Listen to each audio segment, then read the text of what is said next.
Keyan and Topher Scott. You guys don't have a camera. You'll just hear his voice. Yeah.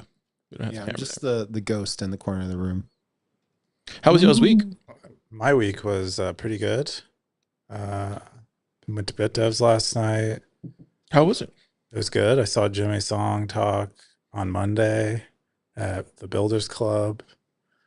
What else did I do? Oh, I finally put my PR up for review that I've been working on forever. What is that? It's like it's a unified ledger for Stacker.News post the non-custodial switch, which is really nice once it gets reviewed. That's it, though. What'd you do, Topher? I think I did the same things you did. Oh, okay. I also went to see Jimmy Song speak at the meetup, the Bitcoin Builders meetup, and then also went to BitDevs. Yeah. It was a fun BitDevs. It was a fun BitDevs. Yeah. Too much knots and core versus core talk for me, but it was fun. You got to talk about it maybe. Got to talk about some exploits, the supply chain attack, all that good stuff. Yeah. So It was a good BitDevs. Awesome. Sounds great. How was your week, Car? It's super busy. We got a lot of stuff going on. Startup school, startup day. What else happened? Bitcoin Builders Startup meetup. girlfriend. What else do we have going on? Yeah, a lot of stuff. I saw 28 weeks later. Was telling, or 28 years later. I was telling you before the show. It's really good, dude. It's the third one, right? Or the fourth one? So apparently, I found out they're making a trilogy of these movies. So it's going to be a trilogy.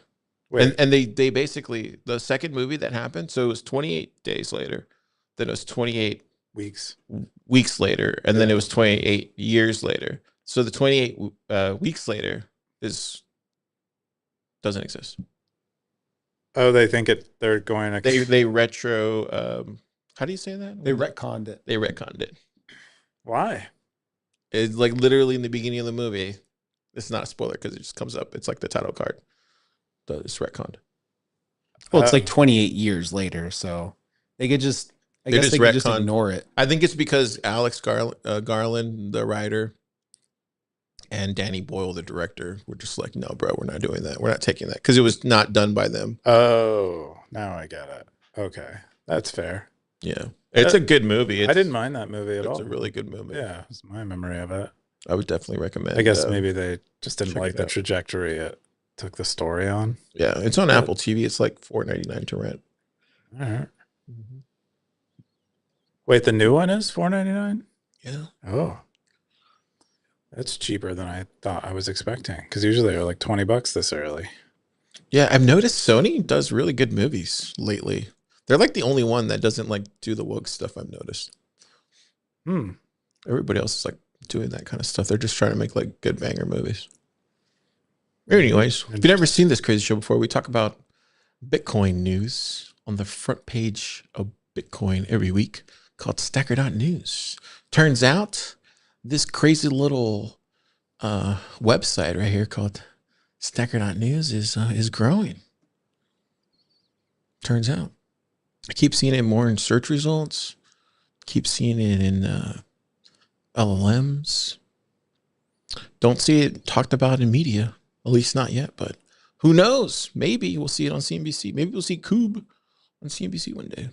We'll see. I won't be there. I'm not going on CNBC. Maybe you can send somebody else. Anyways, but we have all these clips. Check them out. They're a lot of fun. We have some really cool stuff. We're live now. Oh, that's us. You can check out all these popular videos, full-length videos, some debates, you know, the usual stuff. We even talk about Jack and Noster. That's a good thing. I remember that. That was a long time ago. Yeah, long time ago. We've been doing this for a long time. Coob. I guess so. Yeah, you have any anniversaries coming up? Oh, we're going to talk about that later in the show. It's great that you brought that up. I actually don't know. Anyways, but let's jump into the top 5 stories of the week here on Stacker.News Live. The number 5 top story this week is Klara and the Sun book review. This is from Simple Stacker. 8 comments, 1848 sats. Keyan, what's this? Yeah. This is I guess this is one of the later books from Kazuo. I don't know how you say that name. Kazuo Ishiguro. They wrote Never Let Me Go, and they've written a lot of fiction novels. They kind of specialize in this kind of, I don't know, it's like sort of surreal sci-fi, like very deep and emotional, super depressing stuff. Type of sci-fi.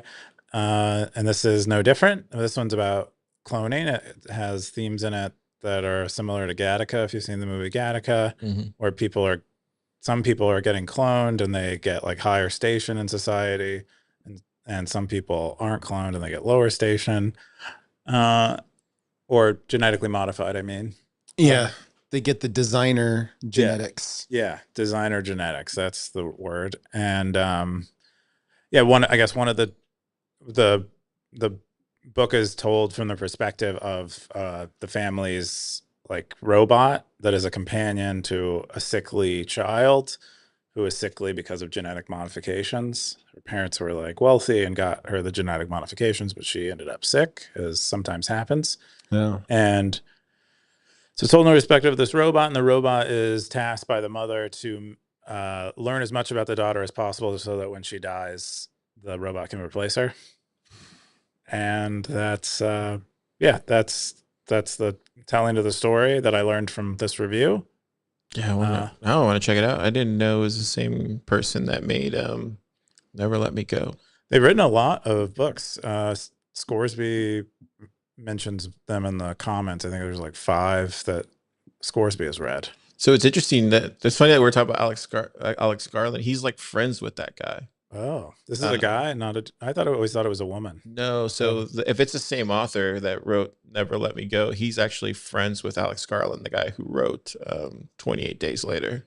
Oh, well, now he's a filmmaker now too. But like, there was a post that I posted a long time ago talking about Never Let Me Go and the themes in that movie, or themes in that movie, because I never read the novel, but yeah, they're like friends in that area of like, I guess, the UK or whatever.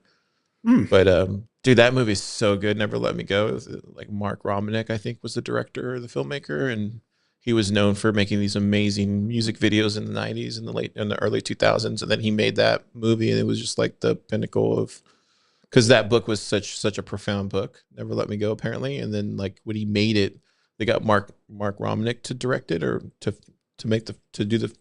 do the film, and it was just like, whoa. And that, like, I remember, I read the book when I was a teenager. I remember it being really good. I refused to watch the movie. That's how much I liked the book. I mean, the movies, like, it's still like, I just saw it recently, like a month ago again, because it was like, it's so good. It just takes you, it just transports you to another time, even though it's the future. Well, that's another time in the future. No, but like in the movie, the whole point of the movie, I don't know how it is in the book, but in the movie, like these kids, they're trying to find out, like, the whole point of the movie is like, they were just trying to find out if they had souls or not. If they had a human soul. Okay. It's kind of sad. It's really sad. Have you seen the movie, Topher, or read the book? Which movie? Never Let Me Go? No, I haven't. I've seen Gattaca. Okay. Yeah, Gattaca's one of my favorites. Yeah, one of the best. Cool. So Kazuo Ishiguro Okay. is very much a dude. Okay, thank you. Yeah, he was born in Nagasaki. Yeah. 1950s. I usually got to check the genitals. That's how I know. Google search suffices too. Cool. Great stuff. The next number 4 top story of the week is how safe do you feel in America? This is from Stack Harder, 83 comments, 1,239 cents. Keyan, do you feel safe in America? I do, for the most part. I mean, I've never lived anywhere else or spent a lot of time anywhere else. So, but most other places I've spent time in, I also felt pretty safe there. It might differ depending on the way you show up in the world. But I like try to stay invisible, most places. But yeah, I feel relatively safe, even though I guess maybe less safe than I have in the past, given that I'm spend a lot more time around people that seem to be having a bad time on the streets. But yeah, I feel pretty safe. How do you feel? I don't know. I feel like, I want to hear from Topher. Topher, do you feel safe in America? Depends. Depends where you're living.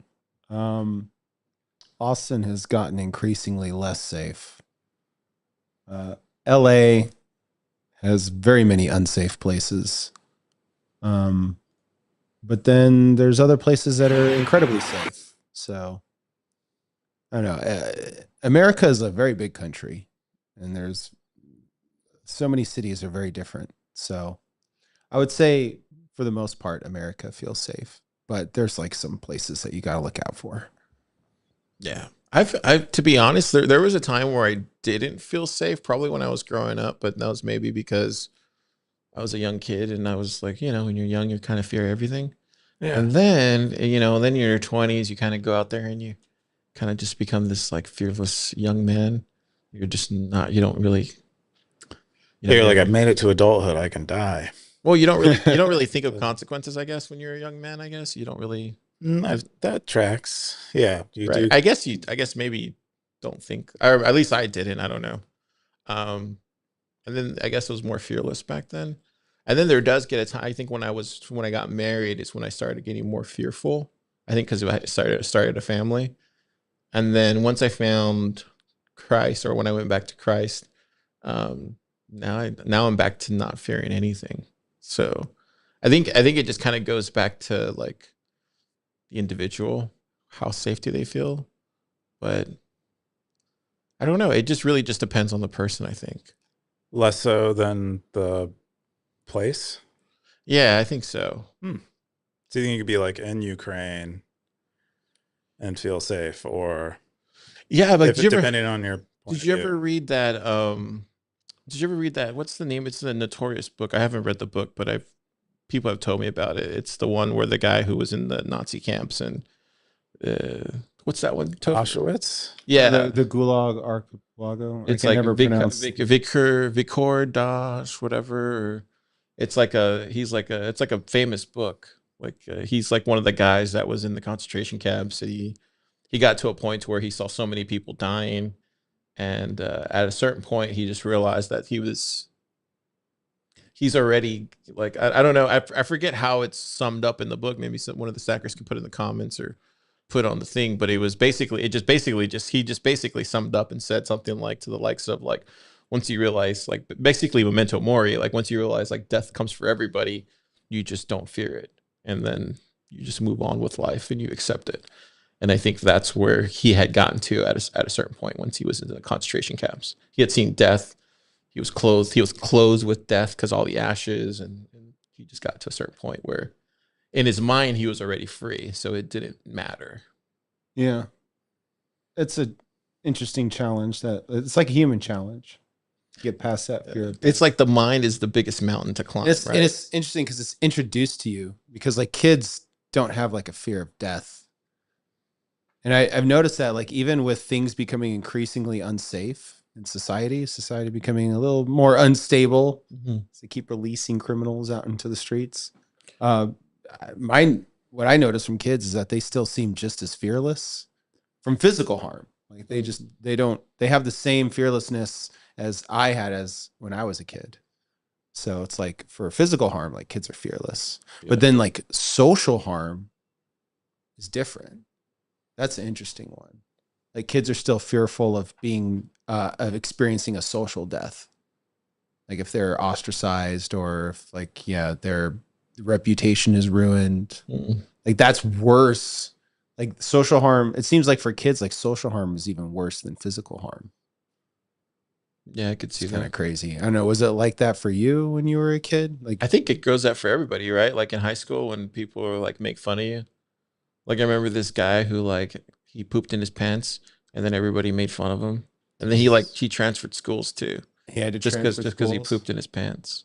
You're done. No, that happens. You're no, done. Best cover. You might as well go into witness protection. Yeah. No. But we were still friends with him. Like we went to his birthday party and everything. We're like, hey, what happened? He's like, oh, we moved or whatever. I was like, no, damn. Yeah. No, we couldn't do that. I had like 3 brothers and 1 sister. There's no way my mom would move just because I pooped my pants. That's funny. Wow. Yeah, I definitely think I definitely think it would. I definitely think it does. I think at the end of the day, it does come down to the man though, like to protect his family, and if he's fearful, then the rest of his family is going to be fearful. So it really is up to the man to like conquer his mind and make sure that his family's safe. So if yeah, you know what I mean? Yeah. So do you feel safe in America? I do. I do. I don't feel like anything's going to happen to me, to be honest. But the other day I was walking, remember I was telling you when I was going to 7-Eleven over here and like some guy was like trying to step up to me and I was just like, wow, that hasn't happened in a long time. And then Oh, he's the F word, a guy. no, he was just like saying that he was going to punch me in the face. And I was just like, yeah, that's not going to happen. And then I just kept walking right through him. But I think honestly, I don't take offense to that because if it would have been somebody else behind me, it probably would have been that person anyway. I think he was just on one and he wanted to go to jail. So Yeah, I wonder if because there's- I kind of look at it more like okay, cool, then we're gonna get into a fight. Like I don't see it as like. But you picked up on like he was looking to start something, and so all you like you didn't take it personally. All you really had to do is just not. I just got to engage. defend myself, like. But I think I've been in enough like squabs or whatever. Like I'm not gonna like not defend myself if that makes any sense. But also I'm not gonna go look for a fight either. But I'm also not gonna back down either. Does that Yeah. make sense? I'm just gonna hold my ground. Yeah, but they're looking to like trigger you. Like people that are like that, they're on something and they're looking to start a fight. They're looking to trigger you. Sure. But You didn't take but that the doesn't work though with me because You didn't take. I the have bait God part. on my side. So it's like Yeah, there's a lot of people that are very on edge. yeah, I in think it's because society. they see people like that and they get fearful because they say something like that to them. But to me, I'm kind of like, cool. I'll see you when I get out of the 7-Eleven. So I have to say, like I came back from Europe recently, and I've been to Europe a couple times, and there's way more screaming crazy people on the streets in the U.S. Really? than the places I've been in Europe. And so I don't know, it's like generally felt more safe Uh-huh. in Europe versus US, but it's more complicated than that because yeah, like I don't walk around carrying, at least not yet. In Europe or No, in US, well, in Europe in you here. can't carry. Yeah, in here. But in the US, I don't walk around carrying. Well, I in guess if I Texas- did, in I would Texas feel you more can- safe. In Texas, you Yeah, can, in though. Texas, you absolutely can. Yeah, that's You can why open you don't. carry and This is why concealed you carry. don't do that to people. This is why you don't come up to somebody and say, "I'm going to punch you in the face" because you might get Yeah. shot. This is why you Yeah. don't do that in Texas. So it's interesting. Like I would feel, so if I was carrying, I would feel more safe, Mhm. but I'm not carrying, so I feel less safe. But at least I know that I can do something about it if I wanted to. Whereas in Europe, Yeah. it's like I generally felt more safe, but like if something did happen, like what was I going to do? It's like you don't have the ability to take your own destiny into your hands. Yeah. You're kind of just, if the guy has like a knife or something, it's like you're not allowed to have a knife. He's not allowed to have a knife, but he has a knife and you don't. Yeah. And that's the reality. But generally I felt like they keep crazy people off the streets Yeah. more than they do here. Well, there was some guy that somebody was.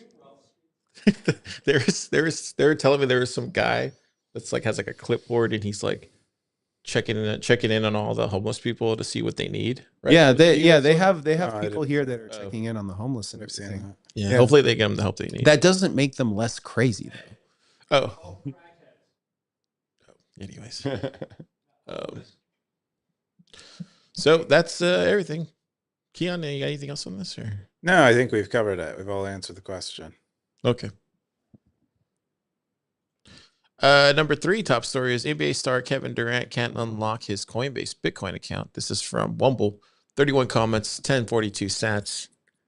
Keyan, why? Yeah, I don't. It's hard to tell exactly what's going on here. If they're just this is like sort of a headline thing, and their stuff is taken out of context. But Kevin Durant lost access to his Coinbase account. He might have done that intentionally, where he like threw away his password so he couldn't get access to it to sell his Bitcoin. Apparent is the claim, or or he did it accidentally, and it's like a happy accident where he kind of forgot that he had bought a bunch of Bitcoin and left it on Coinbase all these years. Yeah, Pleb Spidey Sense says none of this is true. This is all just a PR campaign. That's my Pleb Spidey Sense says. Okay, But well, it's a nice headline. I mean, it did. oh yeah, it's a great. Anytime you can say somebody got hacked or locked out, that's always a good headline. Lead with that, and But then it's also- and then shimmy in what you're really trying to do there, which they do at the end of the article. I'll scroll down to it because For me, I find it hard to imagine someone coming up with a story like that, but maybe that's someone's career is to come up with stories like that. Kleinman said he and Durant are also investors in Coinbase Global, and that the company has been a valuable resource in growing our business. We're also launching 35, or they didn't say we're also in 2021. 35 Ventures struck a multi-year deal with Coinbase to promote the trading platform, which includes creating content about digital assets for Durant's sports entertainment website. So I think they're just trying to promote the 35 Ventures cool thing that Durant's doing. So that's how I see it. It's just kind of plus Coinbase too. Doesn't hurt. Everybody wants money, Keyan. Oh, yeah. But I suspect this, but even if it didn't happen to Kevin Durant, I suspect this has happened to other people. I know of one case in particular where someone had back in the day bought Bitcoin on Coinbase and forgot about it for years until The best thing you can do. yeah, until there was a huge bull run, and then they're like, oh wait, and then then they were rich. So this stuff does happen. It might have happened to Kevin Durant, or it might all be a fake story. I don't know, but this is a happy accident. Coinbase in the meantime hasn't, like, their assets haven't been seized, and he can still get his Bitcoin out. So it's a happy accident. I think I said one earlier. I was like, we should do one for Stacker News where we have Stacker News. Kevin Durant loses Stacker News login. Was it his L&D node? Question mark. And I said, we've already been working directly with Stacker News crew on Kevin's accounts recovery, which is why it was easy for me to make a joke about it on stage. Kleinman said, turns out he tried logging with his Nostr and a queso emoji. Classic Kevin. Yeah. See, that's how that works. Also, should be mentioned, Kevin is directly invested into Stacker News.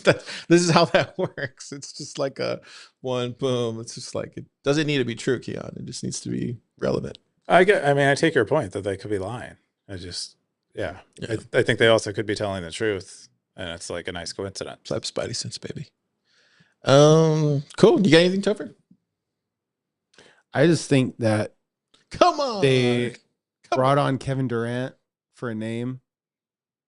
And then they're like, hey, we have this portfolio. We're going to put some Bitcoin in there. Do you have any anecdotes about Bitcoin?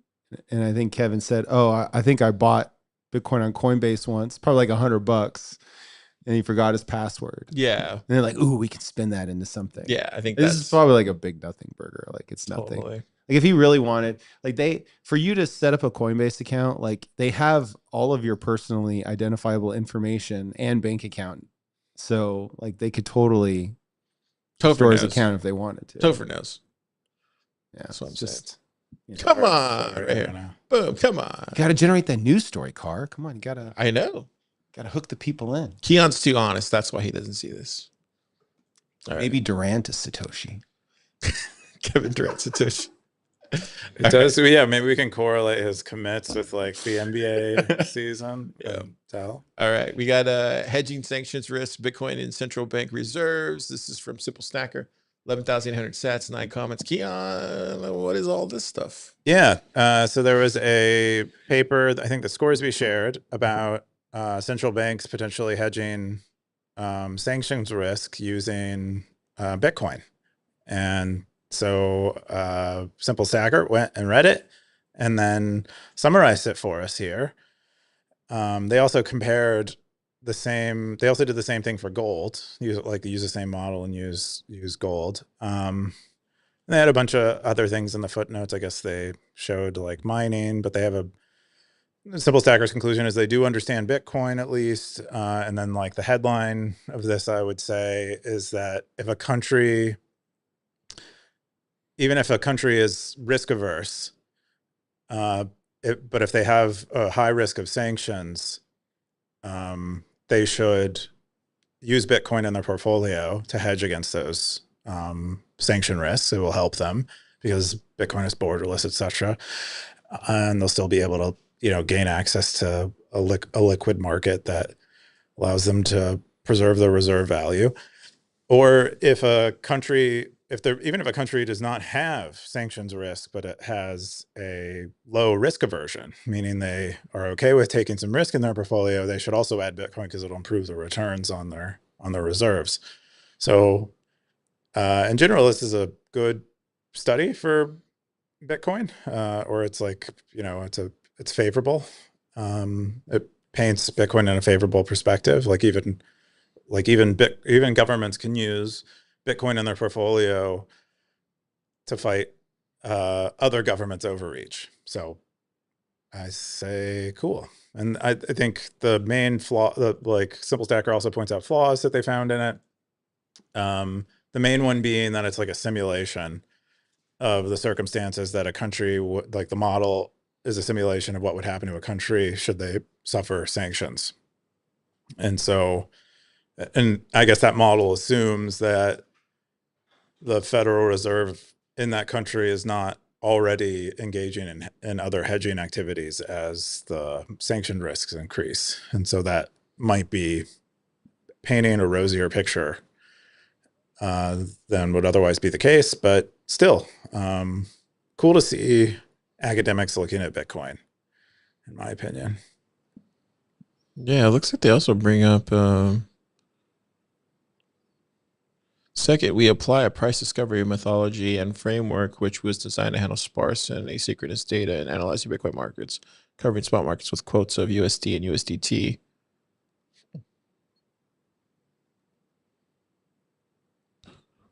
Damn, that's a long paper. So you read through all this? Yeah, well, he's an academic economist, and so it's kind of right up Where were his they alley. grabbing all this from? The development of Bitcoin future, exploring the interactions. Where are these coming from? I mean, this is you're on one journal's website right now. Yeah, I'm just looking at their references. High frequency. Interesting. It's fascinating to see them do their own research in this stuff and like where they're grabbing it from. I might take a look at this later. Yeah, it seems to be mostly other academic papers. Be cool to see like a Satoshi Nakamoto Institute reference or something. But yeah, they're not gonna do that. Fascinating. Wow, good stuff. Topher, you got anything on this? I mean, I haven't read the paper. I don't understand the model. So yeah, I don't have anything to say about the paper. I don't know if you can really, I don't even know how you'd begin to model Bitcoin as a reserve asset for the world to avoid sanctions risk. I know that there was use of Bitcoin in the Russia-Ukraine war on both sides. So there's precedent of Bitcoin being used to evade sanctions. But for a nation state to like make it a part of their strategy, like, I don't know, because most nations don't accept Bitcoin. And so much of the price of Bitcoin is based on US dollar denominated debt that the US indirectly controls the price of Bitcoin. So, evade sanctions from who? From the US? Like, I don't know. Like, this is just something that hasn't been tested, and I don't understand the model. And I think it's just all pure speculation, which I think is what it's Scoresby's saying too. It is. I mean, it is a simulation, and Simple Stacker says it's a simple model, but I think it is specifically looking at sanctions from the U.S. and or Europe, and what if they're holding U.S. treasuries or they're holding European treasuries. I don't know what they equivalent, European bank treasuries, and they get sanctioned like Russia did, where those go to zero or have some fraction of the value they once had. What would, if Bitcoin were in that portfolio too, what would happen? Is more or less what they're looking at. So yeah, they probably do not model properly like, and Simple Stacker points this out, a state-sponsored attack on Bitcoin affecting its price. Yeah, I don't think it actually. I don't actually think like Bitcoin fits in that model, to be honest, because it's not like, maybe it fits in this like fiat era, but I feel like it should have its own model. Yeah, it's fiat thinking. Yeah, Because if you want to hedge yourself, like you wouldn't just invest in Bitcoin, you invest in hash power. Because even if you hold the Bitcoin, they could still attack, like the US could still decide to attack you through hash power.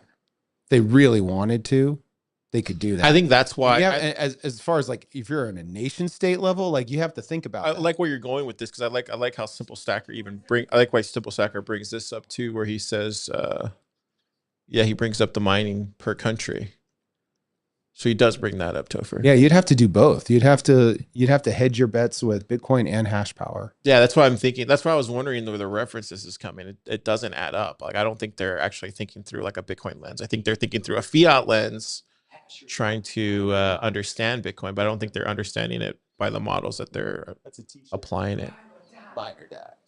This is where they really have to like spend time in the ecosystem. I would love to see this modeled.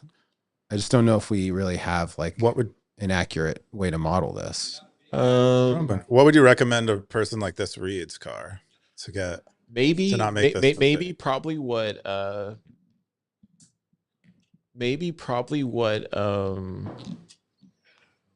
who would be probably the best companies to talk to? You should talk to a company, not like an author of one of the Like about Bitcoin this books. subject? Yeah. I don't know. I don't know if we've really even talked about this. I'm sure somebody has. But Yeah, trying to game theory it out. well, it hasn't even happened yet. Like honestly, Bitcoin has had the smoothest sailing fucking ride. As far as like technologies that have threatened the establishment, like Bitcoin's had a smooth ride. Like we haven't really had a nation state attack against Bitcoin. I think it's just because they're like slowly turning on it's like boiling a frog kind of thing. So that's why I think it appears that way, at least in the United States. I just think it hasn't imposed much of a threat to the establishment yet. And they perceive themselves as, and to a large extent they are, as being successful in kind of like quelching any, peer-to-peer Bitcoin usage at scale, at least. It's most the Kevin Durants of the world, which probably 95% of Bitcoin users are all KYC'd into some application or exchange. So what risk do they pose if they can call up Coinbase and ask them to freeze their assets? Yeah, the gloves haven't come off yet, so We're getting I don't know how we would model. I mean, what is your risk when we haven't really seen like what that looks like in practice? Because like we haven't really, there hasn't been like a real war or attack against Bitcoin, so to speak. Like even China, like they banned Bitcoin mining, but they allowed all the miners to take their equipment and leave China and then come to the US. They could have seized all the equipment and just assumed all mining operations, but they didn't do that. Good point. So it's like we haven't seen like a real attack where like a nation state takes over the hash power. They try to control block production. Yeah, good point. Yeah. Look at how much hash China had. I didn't realize that, but in 2019 they had almost 80% of hash. That's so wild to me. They gave it up. Wow. Idiots. I think they're still mining though.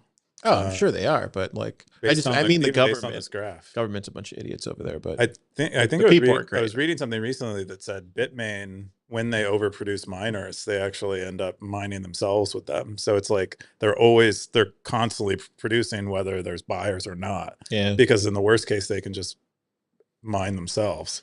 Yeah, they got a good racket going over at Bitmain. Yeah. Hopefully that ends soon. It's crazy. They gave it all to America. Look at that. Yeah, it all came Texas, baby. Woo, doggy. And Kazakhstan. Gotta go to Kazakhstan to start mining. Isn't that where Borat got it? It's a real country. Fucking Borat. It's a real country with real people. Dude, They're all like Borat. I met a woman from Kazakhstan once. We had her watch Borat. She did not like it. Oh, she didn't like it? From my country. Cool stuff. Isn't that one guy from Vlad? Isn't Vlad from Kazakhstan? Romania. Oh, he's from Romania. Yeah. I'm sorry, people in Dots. either Romania or Double Kazakhstan. dots. I don't know countries. No, I think he's told everybody he's from Romania. Cool. Okay. The A lot of next Bitcoiners in Romania. the Wonder why number they don't mind. the number one top story of the week is a brief history of the Satoshi. This is Scoresby, 7 comments, 5,701 cents. Keyan, what's this? Yeah, Scoresby tells us, or like charts the history of using the word Satoshi to represent the smallest unit of Bitcoin, 1/100 millionth of a Bitcoin. And apparently there was like no consensus on it. It just kind of emerged naturally from the depths of the Bitcoin talk forums. And he goes through all the kind of like the posts where it was like first mentioned, and I guess it's by this guy Rybuck, and I think he's trying to use it for some higher denomination of Bitcoin than a single Bitcoin. And then a bunch of other people mention it over the years too in other contexts. Luke Dasher even comments in a thread involving these denominations, praising the imperial measuring system.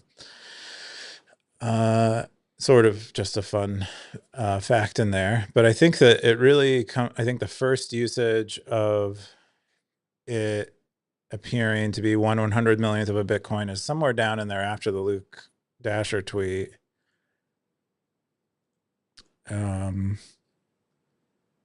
Well, it was Rybuck. Well, Rybuck first mentions it, but he doesn't mention it for 1/100 millionth of a Bitcoin. It's like, Oh yeah, it was a millionth. Okay. yeah, which we now call a bit, I believe. And it's this guy. This guy did it. Marcus of Augustus. Marcus of Augustus is, Good name. yeah, yeah. It's good at naming things, perhaps, because he has his own pseudonym. Oh, so he's the one that named pretty it? fire. Or- Yeah, Oh, cool. I didn't know that. That's Yeah. awesome. that's where it came up, and this was what year? 2011. Oh, So we had the name in 2011. beautiful. I love that. That's when we began using it. I love that. And then that's when we started using it. Then what's this? And then he Scoresby charts like few other encounters where people are mentioning it as if it had always existed, had always been named that way, basically. Dude, I feel like for me, like if I would have never known Satoshis existed, I would have never bought my first Bitcoin. I think that was like why I thought I could buy a whole Bitcoin one day, was because I heard of Satoshis. To be honest, that's how I was able to convince myself that I could afford one Bitcoin one day. Yeah, it helped you get over your unit bias. Yeah. Yeah. It says it in here. There's, I think it might have been Marcus Augustus, but it said, you don't need to look after your Bitcoin. You just need to worry about your Satoshis, and your Bitcoin will look after itself. It's up there in bolds. Yeah. Big bolds. What is it here? Yeah. Look after your Satoshis and the Bitcoins will look after themselves, which is a great quote. I'm surprised we don't have Cool. that isn't repeated, because it fights the unit bias. Good stuff. Yeah. With Stacker say, I got top comment from Darthcoin. Oh, was it from Darthcoin? He said, I have a simple rule. When I deal with on-chain transactions, all my wallet apps are set for BTC. When I deal with Lightning payments, all my wallet are set to cents. This way you'll never get confused, mislead, or scammed, or do mistakes that cost you. Exactly. That's what I do. Topher, what do you think about all this stuff? Satoshis, or what's the other one they're trying to do? What's the European version they're trying to do? No, John Carvalho. The European version. What are they trying to do? John Carvalho's the European version. He's trying to rename Satoshi's Bitcoin. Cool. Keep that in Europe. That's what I think. Oh, what about you, Topher? Do you have an Oh, Satoshi's all the way. Okay. I think I've Satoshi realized there's like the Satoshis America, and then there's like the European.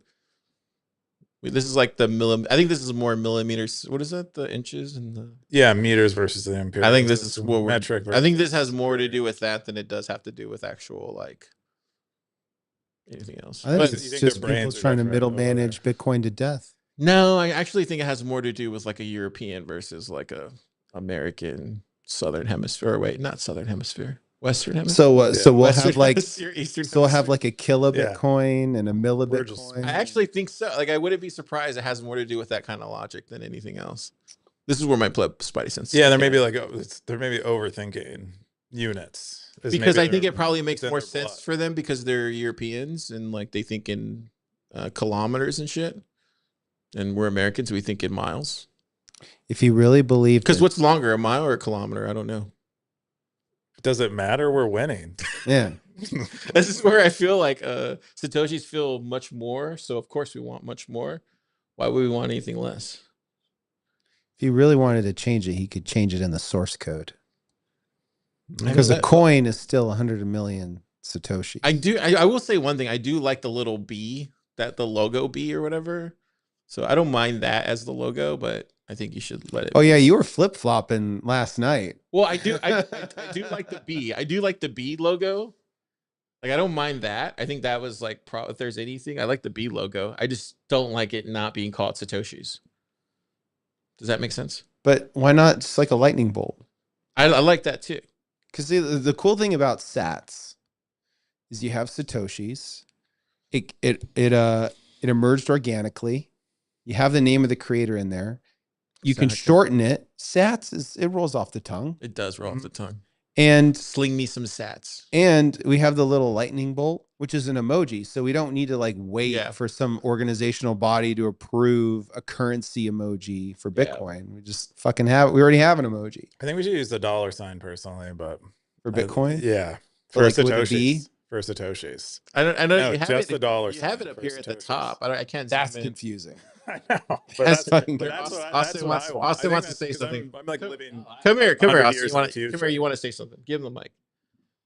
He doesn't Wait, want. I don't know. I don't know what you're talking. I thought you were talking about the denomination. Yeah, we're talking about the denomination. Yeah. This is what I want to talk about. Fuck op return. Let's talk about this.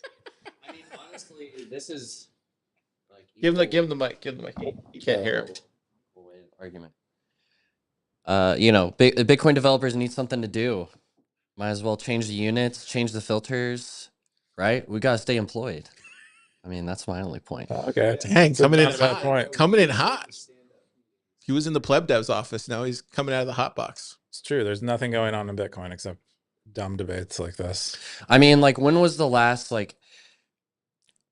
so I think of like full RBF. That was like a meaningful kind of change that we argued about in a similar manner.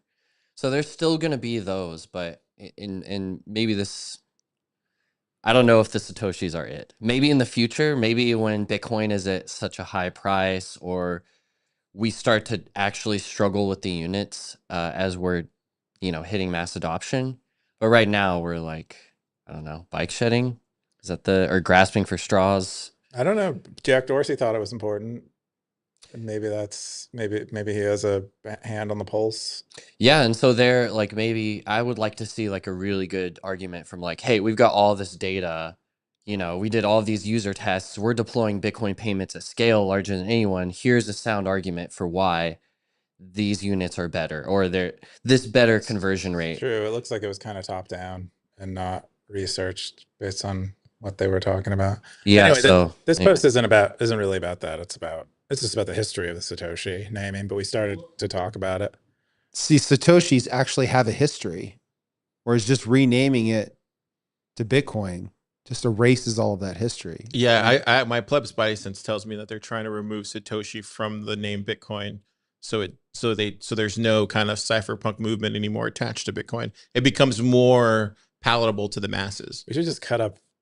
We should get Wumbo to cut up every time you say Spidey sense and just all the stuff that comes after. Car Spidey sense. Pleb spidey Yeah, sense. This is it's pleb just, spidey sense. And so like this is where I think this compilation. is more of like it's trying to appear more to the masses and global mass adoption, which is fine.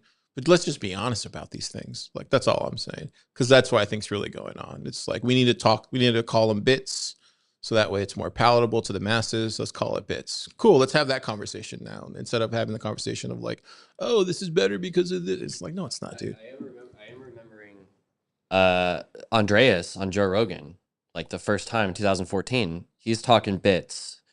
He's saying like, oh, this is actually bits and millibits, which I think is documented in Mastering Bitcoin as well. He's like, oh, I sent you, I'm sending you 100 bits. And oh, no, that's 100 millibits or something like that. So that's kind of Andre's also a shitcoiner now, so kind of interesting. Andreas is the original shitcoin. I think Jimmy Song is also also likes the name Bits. He's pro Bits. Not I think Jimmy. I think it's a period of Jimmy. time that you were in Bitcoin. Not Jimmy. Don't And- tell me Jimmy. And it was 2013. I think he's in favor of Bits. I think he wanted Until to rename Satoshi. Until I to see a Bits. vlog post by him But I think with some really sound arguments around it, then I'll listen. Why not just say sats? Why is I know, it so what is- hard? Yeah, what's so wrong with well, sats? we're like in it. I think is the argument. We have dollars and cents. So why can't we all have the- Bitcoin look, and sats? I'll tell you another reason why it doesn't make any sense. All these guys that we're talking about, they don't even use Lightning.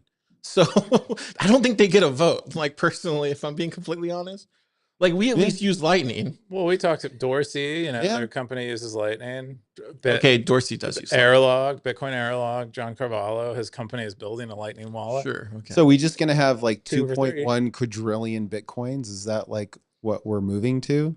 That's what they want. Yeah. I just feel like Fuck it. Just that. I just feel like it defaces the bits. It totally thing. It does. just like it makes look like other bits in the internet and Like doesn't. there's history here. You should embrace that history. You Look at should all try this to history. fucking erase it. Look at all this sanitize it. Look at Yeah, all but this then you This history. is all corporate bullshit. You have to educate people on the history, and that's maybe inconvenient if you're like Look at this history. You're in. you're running an exchange and you want people to feel like they're getting a lot of something Yeah, rather than a fraction of something. I'm saying SaaS, baby. No. Are you moving? When are you? I mean, moving? When are you moving to bits? It sounds like you're about to. Yeah, make an it's announcement. Stacker.News. So we're gonna call it Gonna Stacker, move to- Stacker Bits. Are we calling it I'm Stacker prone Bits? to playing devil's advocate. I like sats, obviously. So We Okay, just call so- them cowboy credits. Cowboy Bits. There we go. Cowboy Bits. Now are we? That's what we're doing. I'd be in support of I- that. I I- should make. Bits are cool. That Yeah, doesn't even bits. sound right. I want to go back to my point of like, okay, where's the data, right? Because there's lots of arguments, but Exactly. like, let's bring some data into the picture, and then also just as a principle, the burden of proof, the burden of you should do something should be on the person trying to make a change. So it's like, come with data, Not with seniority. right? But then also Yeah. probably come with first of all, a spec that is like backwards compatible. Well, That he would has maybe the spec. allow Well, exchanges to opt to into this to other. Carvalho's credit, he does have a spec, but he doesn't And, actually. and to be fair, I haven't fully read the spec, so maybe he considers like backwards No, compatibility. we've talked about that. I've had him on the podcast. We've talked about this before. That's not the problem. I'm just saying, like, he doesn't actually have what you're talking about, the data. He just has a spec. Fair enough, and like, hey, maybe he just doesn't have access to the data. Like, whatever, they have their BitKit wallet data, but this is where Jack could step in, and it's like, look, if there was a backwards compatible spec and exchanges decide they want to opt into it. Dude, Cash App is making like $4 billion a year. No, they're fine. I'm trusting. that's like, they have hey, the data. Hey, that's just my devil's advocate position. No, That's for no, me where it'd be I'm- like I'm- acceptable. I'm agreeing with you. I'm saying if they have they make $4 billion a year. They have the data. They could put that together. They could make a River thing like River does. So, yeah, I agree with you. They could do that. Send all your feedback to bitcoinerrorlog@gmail.com. Plebdev@pleblab.com. There you go. Fuck bits. Fuck the BIP. Fuck focus groups. I don't care what a focus group says about it. I know you're playing devil's advocate. Bring it, But, bring it to Bitcoin fuck Talk focus if you want to groups. change the name. I think Sailor was right. Sailor was Oh, right. here we go. If you funding people trying to do the best thing for Bitcoin will probably kill Bitcoin, because like now we just have all this middle manager bullshit happening. It's like nothing real is being developed right now. It's just all middle manager bullshit. Arguing about op return, arguing about are we going to call it sats or bits or Bitcoin. Fuck all of this shit. We need like a Steve Jobs to come into Bitcoin. Just like fuck what the user thinks. They don't know what they want. I know what the user wants. Like you need that kind of alpha Oh man. to just like put shit out there. So- Dude, like sats is like you got the culture, you got the sex appeal, like it's already established. All the builders use it. Like why would you want to rip that out and do some middle manager shit and just like rip it out? We're going to change it to Bitcoin because our focus group they're said trying to make it. that they're trying- stats are scary. My pleb spidey sense tells me they're trying to make it palatable to the masses. That's why it's not buttoned up, Topher. Can you imagine what Bitcoin would be like if we tried to Hey, make it palatable to the masses? We need to scale to 8 billion Since the people. beginning. Did you not get the memo? We need to scale to 8 billion people. Fuck that memo. Anyways. Dude, 8 billion people can use it now. We have 2.1 quadrillion satoshis. There's plenty of satoshis to go around. But if they were called bitcoins, there'd be more to go around. Right? That's the argument. I don't know. Yes. We need to rename Benjamins to dollars. So now if I have a dollar, I feel like I have a Benjamin now, you know, because dollars is just not enough in this economy. It's just not enough to have a dollar. Yeah. So we rename it to Benjamins, and now I feel like I have a stack of Benjamins in my wallet. We should just call a dollar $100. Yeah, why not? You got to keep up with inflation. So you're saying this is like the pizza argument about Bitcoin? Yeah, this actually is the whole pizza. Wasn't this similar? This is what they used to give Vitalik shit about, didn't they? About the pizza thing where they would say, "Oh, you can just cut it into slices." Remember? They used to give Vitalik shit about that. Oh man, dude. Oh man, this is a disappointing cycle for a lot of reasons. Anyways, that's all the top stories this week. The number, that's not the number one. Yeah, that's all the top stories this week. We're gonna jump into AI Bitcoin segment. This is This Week in AI. Optimism posted This Week in AI for September 8th through the 14th. Scoresby shared an interesting post. I don't know if you saw this one about the 5,000 podcasts. Apparently, there's some interesting data from the Hollywood Reporter that shows that the use of AI to mass produce podcasts reduce costs per episode to $1, turns successful podcasts into influencers and profit. So basically, they're just like putting out all these shows with AI, and they're just like kind of dumping them on people, and then they're just sourcing these advertising fiat dollars. Yeah, and people are listening to them, they're making money from them. Yeah. Really interesting stuff. I wanted to bring up a couple, which was this one. This was interesting. The one that you posted about OpenAIDS version 1. Alter ego gives I don't know if you saw this. Only for the thoughts you want to share. Did you see this? I shared the story.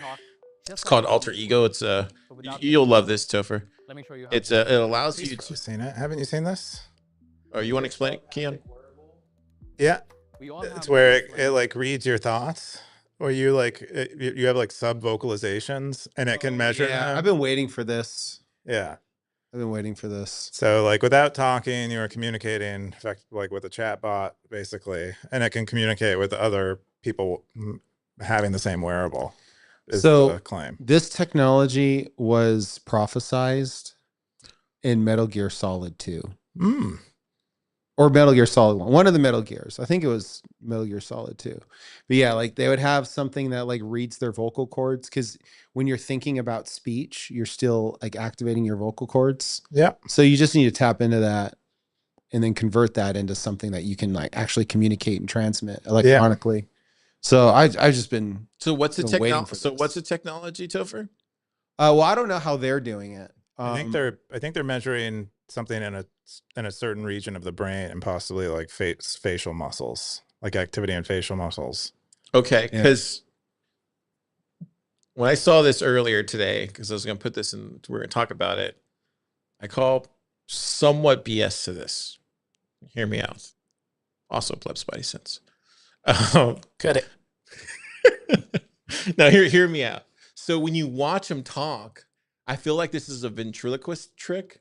So look at his throat. I feel like he's still doing the facial muscle like trick where he's like saying, he's like, where do you want to go for lunch? But he's not actually speaking it. The other guy's talking with this. No, that's it. This thing. Yeah. And I think that's where they're actually getting the data from. And it's probably not 100% correct. And then if you see that little thin wire that's coming from him and it goes underneath the chair, it's probably hooked up to a big ass computer. Like you can see the wire go underneath. All that to say, like, it's not telepathic. It's not even near telepathic. And I think this is just more fluff than hype. Just so people don't think like we're at freaking Looper yet, where you can like spin a quarter and shit. That's all I'm saying. Yeah, I mean, not telekinesis, but you know what I'm trying to say. Yeah, it depends how you define telepathic. I can read your mind from here. Like, what do you mean by reading my mind? Or I can send you a message because from here. My mind controls all my muscles. So can you read my mind if my mind controls my mouth to say things? Like how silly do you want to get with it? Let's try this right now. What number am I thinking of? 5. No. Now let me guess for you. You pick a number right now. Okay. 1 through 10. Okay. You got one? Uh-huh. 7. No. See, doesn't work. No. That's what I'm saying. So, but with this head on. But the this- thing is like, so if you asked me what number was I thinking, and then I were to speak it, but without sound, like I'm just sort of using my vocal cords, but not actually making speech, like, and then you had some device that would pick up on that wherever, whether it's picking it up on my throat or picking up in my brain connected to my throat. Like, is that still telepathy? Like you're just hijacking the vocal cords to read out like what a person would be saying, but it is coming from your mind.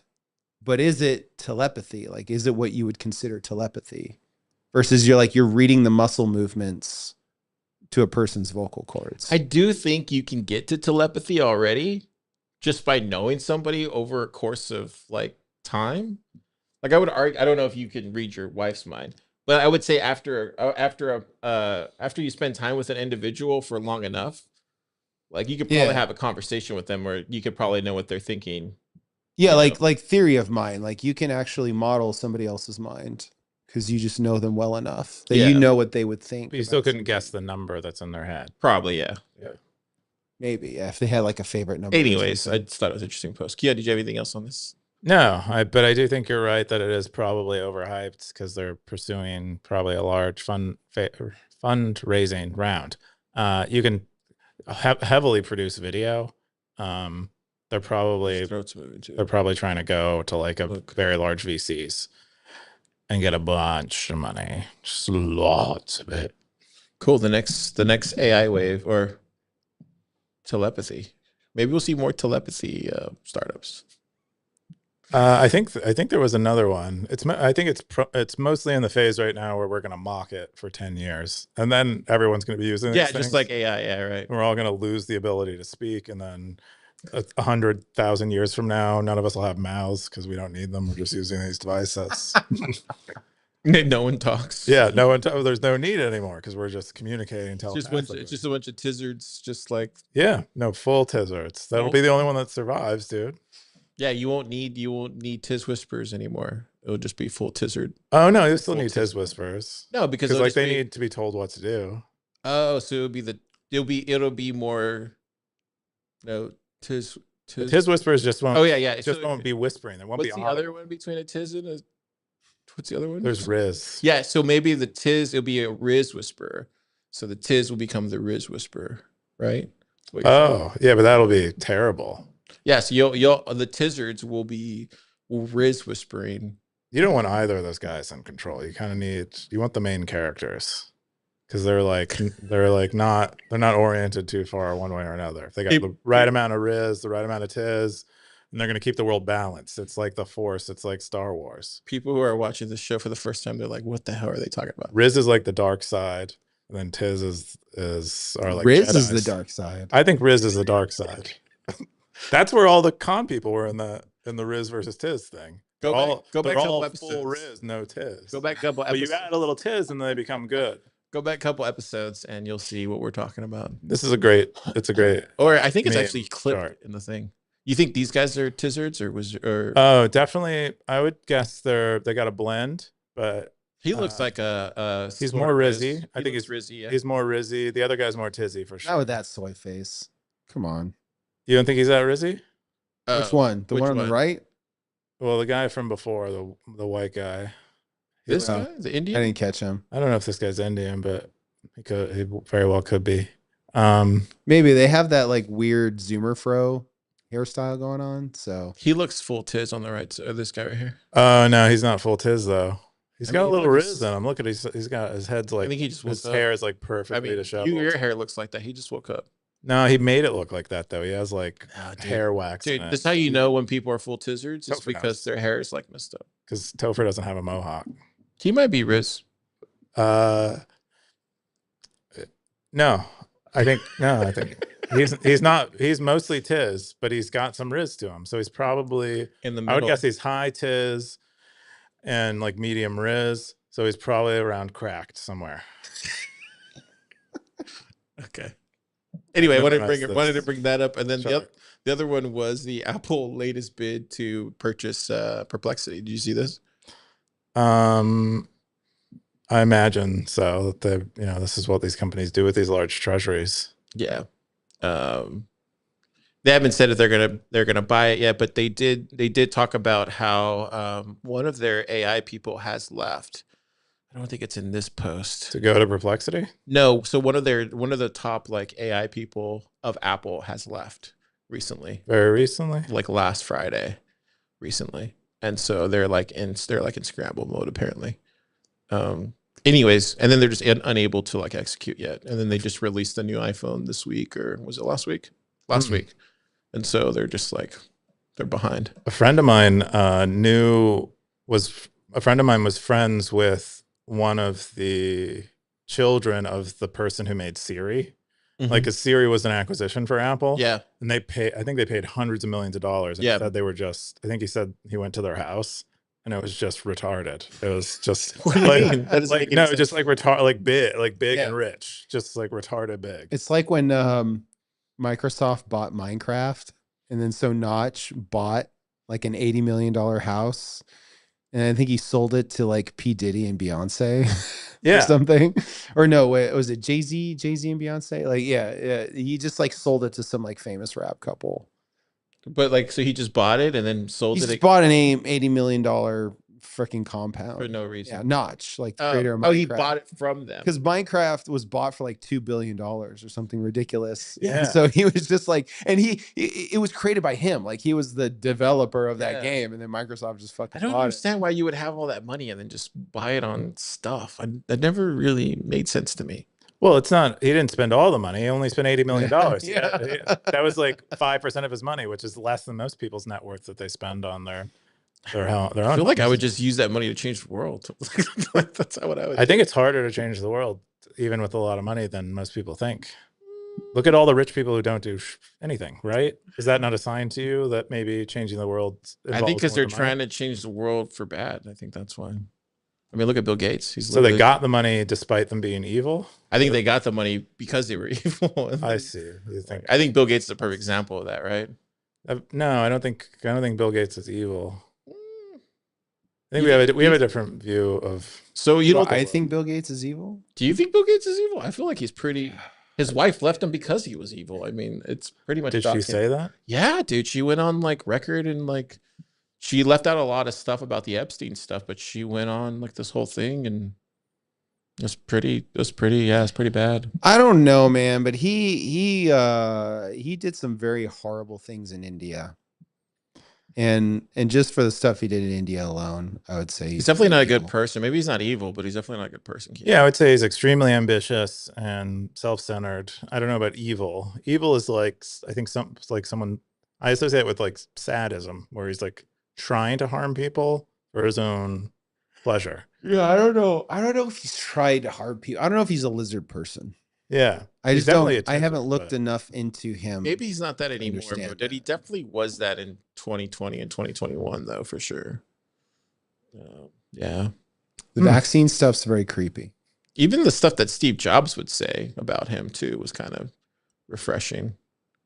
Sometimes I don't know if you remember the comments that he would say about Bill Gates. He would be like, this is what it's like when you have, or using Apple is like is refreshing to people like Bill because he's in hell or something like that. Yeah, but he meant like aesthetically. Did he? I don't know. Also, Steve is high riz, so he's going to spin a narrative in his favor rather than maybe saying the literal truth like a Tiz would. Yeah. Okay. Yeah. All right. Anyway, that's all the AI stuff. Let's jump into Wumbo's picks. Wumbo's picks. Keyan. Yeah, so Wumbo wants us to talk a little bit about Simple Taproot Channels because Socratic wrote a little guide. They pulled out Op Return, which has a page on Simple Taproot Channels. But Simple Taproot Channels shipped, I believe, in V0.17 of LND, and they allow you to create an unannounced Simple Taproot channel. As of yet, you cannot create a public Taproot channel because Lightning's gossip does not support it. I think they're still working on that along with some of the other proposals. The main benefit you get from Simple Taproot channels over your normal Lightning channels, despite the obvious disadvantages of them having to be unannounced, is primarily privacy and on-chain footprint based. And so if you open an unannounced Simple Taproot channel, you and your channel partner do everything cooperatively. For anyone observing your Lightning channel on chain, it looks like a normal Bitcoin spend. It doesn't look like it's like not the explicit multi-sig that current Lightning channels or normal Lightning channels are. And so you wouldn't know that it's a Lightning channel. And then because it's aggregating signatures, 2 signatures into one, it looks like just a single sig on chain. And so that is the main advantage, is you save on-chain fees and you get better privacy because you have a bigger anonymity set, because it looks like a normal Bitcoin spend and not a Lightning channel. Because currently, if you go to something like a blockchain explorer like mempool.space, you can tell they will say when a Bitcoin transaction includes a Lightning channel open or close or anything, but they cannot do the same for Taproot channels, as far as I understand. Do you have anything more to say about that, Topher? I'm not the on-chain wizard that you are. Of what, for Simple Taproot channels? Yeah. What was the question? Yeah, well, it's just I guess I don't have a question exactly, but they're using Musig 2, which uses Schnorr's signature aggregation to make a multi-sig look like a single sig. Yep. Okay. And that's about it. That's about it, right? There's nothing more than that. It's pretty simple. Yeah. But you can go around. That's the main advantage. So if you are running a Lightning node and you're just like a normal pleb Lightning node runner, and you plan on and you care about your privacy and you plan on only opening unannounced, like private channels, there's no need, you have no need to have a public channel. You're not planning on routing, basically, is the reason why you would only open private channels. You're just planning on sending and accepting Bitcoin payments. You can only do private. You can choose to only do private channels. You might want to use Simple Taproot channels, which I believe only LND supports, because you get these on-chain savings benefits, and then you also get this privacy benefit as well. I think there might also be other benefits to it. I think, given that it's using Taproot, I think that you don't have to have like a channel reserve, and there are some other advantages like that. But usage isn't like, we don't know about usage because these channels are unannounced, and the other implementations haven't launched them yet. But these are all everyone, I think there's like a spec that is evolving, and other implementations will get them soon. And then we get a bunch of other enormous benefits from Taproot channels when they're widely deployed. But Taproot channels widely deployed will require a very large adoption, because they are incompatible. I think they're fully incompatible with an HTLC network. Yeah, it looks like Bitcoin Optech has is this an article on it, Keyan? It's a short summary and then a link to a bunch of like dev related things, like the PR for that, the PR for the bolt, talking to Klara about it. But still, as far as I know, the spec is evolving. I think they're like actively amending the spec to support different use cases. But I think the main reason LND came out with Simple Taproot channels first is because they were required to support Taproot assets. So is Klara the only other implementation that's going to implement this? No, I think all of them they're all working on the spec together. And so they all plan on doing this because this will unlock this thing called PTLCs, which have been talked about a lot in Lightning, and they offer a lot more diversity of primarily privacy, but I believe also they unlock a bunch of scripting capabilities around Lightning that will allow for Lightning to be used in more diverse use cases. Because right now it's like we have a relatively dumb locking mechanism. that you can't do interesting things with. And I think when we get PTLCs, we'll be able to do cooler things. In addition to the privacy benefit of like, basically you have everyone on a Lightning route sharing the same secret, which is bad. And PTLCs will avoid that. But everyone wants the PTLC future for the Lightning Network. So we'll eventually get there. Do you have any news on PTLCs that I don't at my surface level on? I mean, they're very well understood, like how it's going to work. So it's just a matter of adoption. It's getting it out there. Yeah, I don't think they've even spec'd out PTLCs yet. Was my understanding from a recent delving post. So how long will that take? It's like this is gonna be like another 3 years or something. Yeah, it'll be a long time. Oh, okay. So this is like splicing. What splicing was in 21, basically. Yeah, but even a lot of implementation of splicing yet. Everyone. I mean, I think most implementations are probably mostly working on Bolt 12 stuff and getting Bolt 12 ready. And then we have Lightning Labs, which has the most widely adopted Lightning implementation. They're primarily focused on the Taproot asset side. So I don't, and then this, I think a lot of people are avoiding the PTLC thing because it requires a whole network upgrade. Oh, okay. It's sort of a consensus change. Yeah.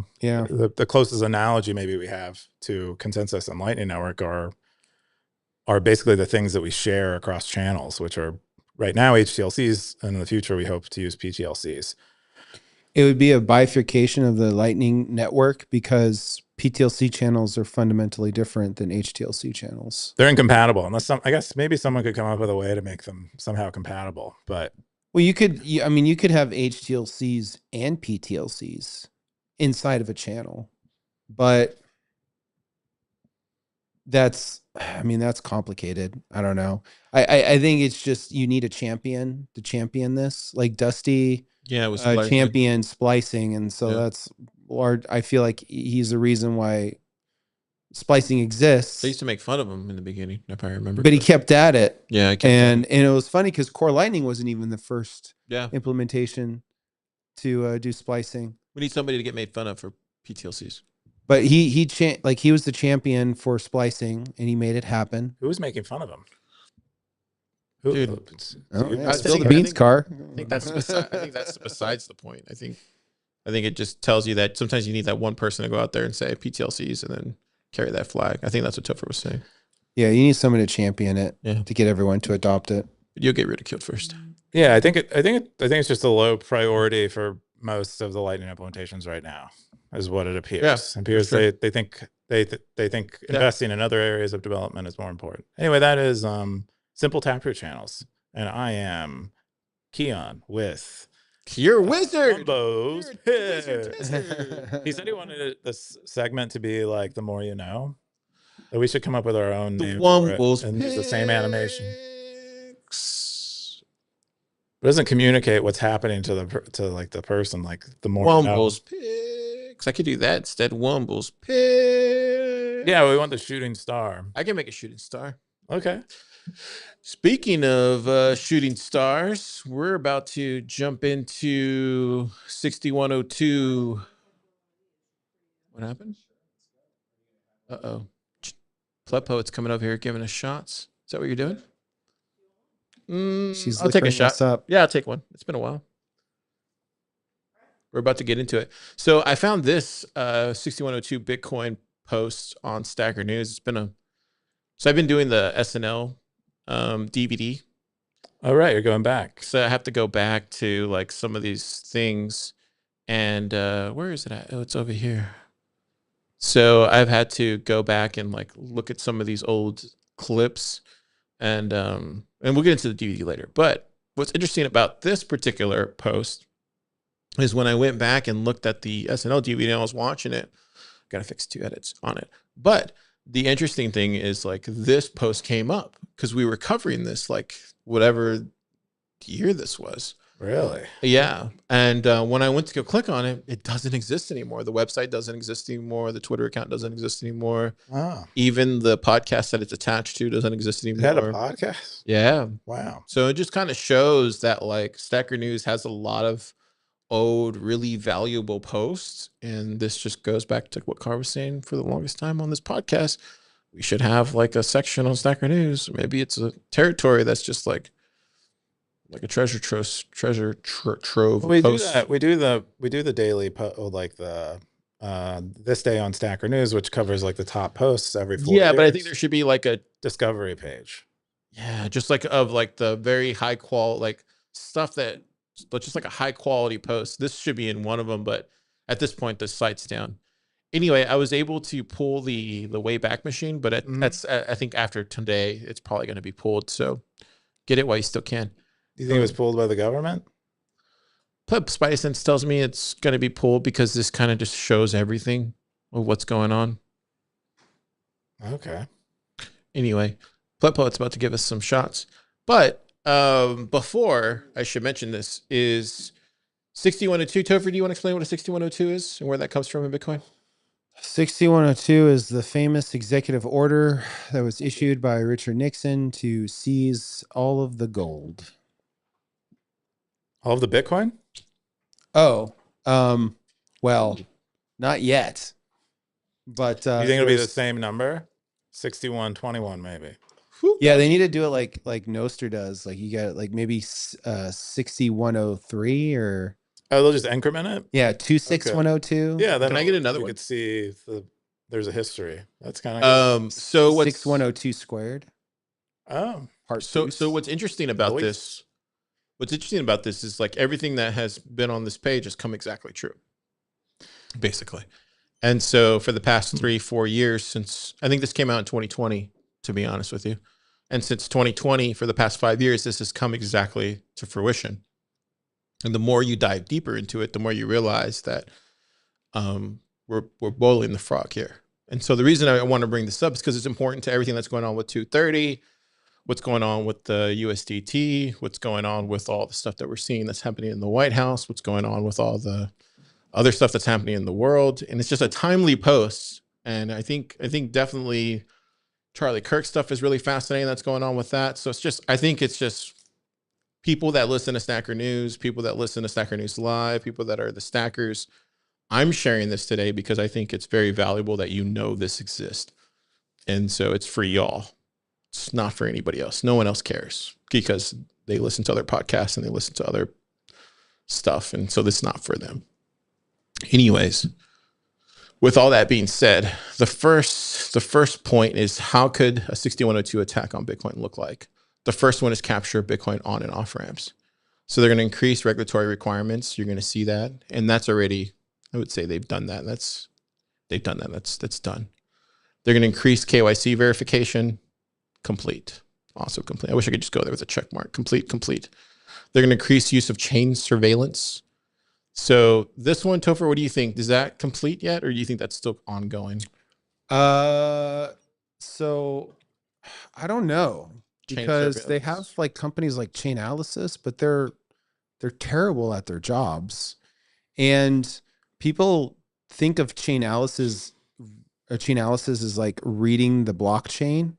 Yeah. But I think it's more than that. I think like you can't just read the blockchain. Yeah. You kind of have to be at where the payment processing is happening. So you want to be an exchange.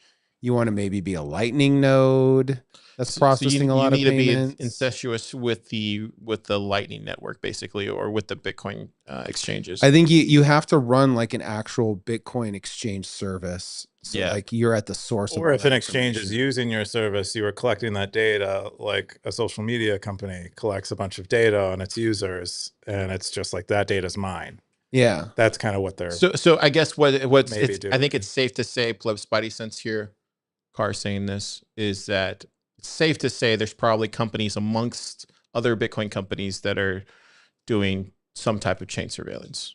Oh yeah. They're all doing it. This is just war gaming. This is just Car war gaming it out. Exchange. This is just chain surveillance. This is just Car war gaming it out. Don't get offended.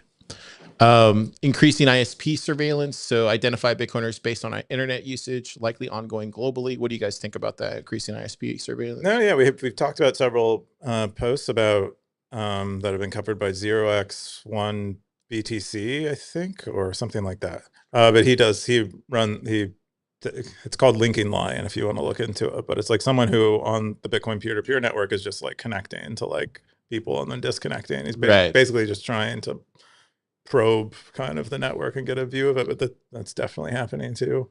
Yeah, so I think this is another one where it's checkbox. The next one is uncover peer-to-peer exchange surveillance. What do you guys think about that one? Do you think that's happening, or you think that's right back in 2020? This was possibly ongoing. I believe so. I'd do it if I were. Well, define peer-to-peer exchange. Bisq, RoboSats, Peach. So they're basically saying there's probably Vexel. already these services amongst us that are doing peer-to-peer exchange surveillance for basically the state that are posing as these kind of honeypots, basically. Well, man, that's tough because first there's the capability. Do they have the capability to surveil? And then are they actually surveilling? Yeah. So it's undercover peer-to-peer exchange surveillance. I think this is possibly ongoing. My spidey sense tells me this is possibly ongoing.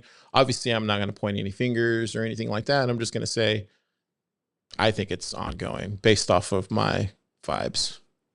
So I know that RoboSats has like a arbitration service. I don't know enough about it to know if they have like what their surveillance capabilities are. Well, no, it's not them monitoring. It's that people are joining these peer-to-peer exchanges and posing as traders, but they're mostly just trying to gather data. So it doesn't even involve RoboSats or Vexel or Peach like in the loop necessarily. It's primarily just you join as an average customer or user, but you're mostly there to just like get as much information as you possibly can in your trades, you know? Yeah, but when you're developing these platforms, you know like what information is public and what information is not. And so there's already the expectation, anybody using a platform, that all of their offers are going to be public and that anybody can scrape those offers. Yeah. The question is like, can they actually monitor the trades? And so if you are monitoring the trades because you're a part of the trade, that's not scalable. I mean, you can only do one at a time if you're the trader and that's how you're monitoring. So like you want to get in on the platform and monitor it from a platform level. For sure. Which I don't know. And I think RoboSats could do it because they're like a partner in every trade because of the arbitration that they have. But then maybe they structured it in a way where they don't know. Well, they're federated now too. So that's another, at least it's somewhat fractured, whatever. But it's the thing like with I also Phoenix, don't think if I use Phoenix for all my liquidity and I pay everybody through Phoenix and then everybody else uses Phoenix and Phoenix sees everything that's going on. If the services themselves are compromised, that's like another issue. But I think this is speaking to just being a buyer or a seller, being a market participant, and monitoring that way. This is possibly ongoing. I'm just going to leave it as possibly ongoing. Mining regulation. So this was another one. Mandatory KYC licenses, whitelists. I don't think this has happened yet, right? No, this hasn't happened yet. Yeah, so we haven't gotten this yet. Not mandatory. Yeah. Well, a lot of miners do opt in. Didn't we have a story not too long ago where so many mining pools were using the template from Ant Pool? They were using the same template, and then B, like somebody did some research where they saw like that there were certain transactions that were on an OFAC list, and they were looking at like which miners included those in their block templates, and Ant Pool did not. And so then by extension, people that used Ant Pool's templates did not include these. Now it's not effective because Bitcoin mining is still decentralized enough that, you know, just one play, even a large player can't like prevent you from getting your transaction on chain. But like, I don't know, it's not overt, but there is something going on with like OFAC behind the scenes, and it is overt with Ethereum. Like Ethereum has like OFAC compliance. Oh yeah, it's like already a thing. Yeah. So this is maybe hypothetical. Yeah, I would be worried about it. I'd be worried about this more than anything else. I feel like somebody should redo this website and then like do like a slider. Next one is restrict access to Bitcoin. So this is number 2, decreasing withdrawal limits. So dramatically increase time taking withdrawal from exchange. We've already seen this. I think this is complete checkbox, I would say, unless you guys disagree. We see so many Stacker News posts all the time from, oh, I can't withdraw. Yeah. So I think this is checkbox. Yeah, I don't know about the globe. I mean, in the United States, it's like if you're on a custodial exchange, But that's going to you change. are KYC. That's going to change soon once we already. get stable coins rolled out. You're going to see that in every. You're going to see that globally now next. So you're not going to be able to withdraw to a stable coin. Certainly, most places in the globe, as far as I understand, require KYC they like adopt. There's a global body that kind of sets standards. I believe it's called. This is why stable coins won't scale personally unless you is because of this kind of stuff. They're just going to turn off your wallet. I think it's FATF. There's a global body that sets these kind of financial standards, and if any country is following those financial standards, which is like part of what you need to do to participate in a global financial economy, then you are KYCing anyone in a custodial context. So the other one is closing accounts, boot users who are suspected of using Bitcoin for products, services that are not mainstream. Do we see that yet? I don't know if we see that yet. Boot users who are suspected of using. I mean, I think it's on a case-by-case basis, I feel like. You get that a little bit with like a tainted address getting somehow you being in a custody chain. Yeah. With a tainted address. But okay. So maybe that's maybe there. No withdrawal option. We haven't seen that yet. But we do see that with Robinhood, Revolut, and PayPal. You can't withdraw yet. You can't no. Or can you withdraw? I think Robinhood allows you to withdraw Bitcoin. Okay, so this has changed. So maybe it's just Revolut and PayPal. Possibly even PayPal too. I think most of that was like technical lag, or they just weren't prioritizing it. So withdrawal options there. User confirmed addresses. So require users to confirm withdrawals are to their own addresses. Yeah, that definitely happened. That might have been. This might have been written around the time that law emerged, the like travel rule law in Europe emerged, where you have to basically dox your address, your off-chain or your off-exchange wallet. User verified addresses. There you go there. And then let's go on to bans on self-custody. We're seeing them try this now. I don't know if you guys remember that, but we're seeing them try to ban self-custody. But I don't think that's going to go through. Yeah, that'd be hard. So this is where it gets to number 3. So basically, number 1, all of it has been done. Number 2, some of it has been done. They're not quite complete with number 2. Because basically what I'm saying is like this whole Wargames 6102, it's already complete number 1. Number 2 hasn't been fully complete yet. And number 3, we're not there yet, thank God. But maybe by the end of the decade. So number 3 is these could be automatically taken from custodial wallets. So basically this is where it comes back to Bitcoin already held by Bitcoiners. Users of self-custody would be told to disclose all XPubs and manually send the coins each year. Topher, you ready to send back your Bitcoin? Possibly rewards for anonymous tip-offs, which lead to recovery of Bitcoin from non-compliant individuals. Ready to be compliant, Topher? A yearly tax for your Bitcoin holdings. Unrealized capital gains. They actually tried this already. I think it was on all assets, but yeah. Bitcoin wealth tax. I think this is definitely going to happen. These are all kind of the same. They're kind of using the same word. There's like different terms for the same thing. And then a full 6102 government decrees that you have to surrender a percentage of all your Bitcoin, similar to the gold's executive order. So the conclusions to all this, stackers, if you're still listening, get your coins off the exchange, no KYC, user privacy improving tools. And yeah, once they put a gun to you, I don't think, and they use that, what's that they use that thought, what is that thought police app that we were talking about earlier? Once they do that, we're done for. Keyan? What do you think about this? I think, yeah, this war game is, I don't like it. I mean, I like the, the layout is I think helpful, that you can kind of get through the full escalation, and it all seems pretty like common sense to me. And so that's pretty cool. I don't like the fact that it might happen. That's my high-level thoughts on it. Topher. Hopefully that's satisfactory. Topher, what do you think about all this? Wargaming. I mean, you should be thinking about this all the time. As a Bitcoiner, this is all you think about day one. Oh, yeah. You wake up in the morning, this is like your homepage on your computer. Yeah. And you just read through it. And then you read Well, this through is no the longer original. on the internet anymore, so. Yeah, but you go through you've downloaded it already as a Bitcoiner. You wrote your own version. How it's going to happen to you. Well, a lot of this is just dealing with exchanges. So you just don't deal with exchanges, and a lot of this doesn't apply to you. Anyways, stackers, you've been warned. Yeah, Cool. Stay away from exchanges. We're going to jump into some happy stuff now. Stacker News Takeover TABCONF 7. This was from Blockchain Boog. This is Meta. Keyan, what's going on here? Yeah, so Blockchain Boog submitted, I think we talked about this a while ago. Blockchain Boog submitted to TABCONF to have space for Stacker News.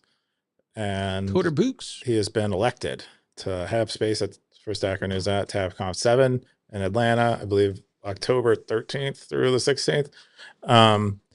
And yeah, so we are going to do that. Scoresby and I have been planning some things. Blockchain Boog has been planning some things.